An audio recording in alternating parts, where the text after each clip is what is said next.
এখানে এই লোকটি তার ভাইকে কচ্ছপ সাজিয়ে দোকানের সামনে নিয়ে আসে।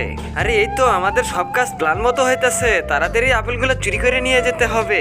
এটা বলে এক ঝুড়ি আপেল তার পিঠের ভিতরে ঢুকিয়ে রাখে। কিরে আমজাদ, আমার পিঠের উপরে এতগুলো কি দিয়েছিস? সেগুলো এত ভারী কেন? আরে পাগল, ওটার ভিতরে 10 কেজি আপেল আছে। আর তখনই তো তাদেরকে দোকানদার কথা বলতে দেখতে পায়। আরে কে ওখানে? কে ওখানে? আমার দোকানের সামনে কি করছো তোমরা? আরে ভাইজান, আমার একটা কচ্ছপ আছে, আর এটা দিয়ে আমি মানুষকে খেলা দেখিয়ে বেড়াই। ও আচ্ছা, এত বড় কচ্ছপ? আরে ভাইজান, ওর গায়ে হাত দিয়েন না। কেন? কারণ আমার কচ্ছপটা অনেক ক্ষুধার্ত আছে, আর ও রেগে গিয়ে আপনাকে কামড় দিয়ে দিতে পারে। আচ্ছা ঠিক আছে ভাইজান, তাহলে একটু দাঁড়ান, আমি ওকে একটা আপেল খেতে দিচ্ছি। আর এটা বলে আপেলের ঝুড়িতে হাত দিতে তো দোকানদার দেখতে পাই একটাও আপেল নেই।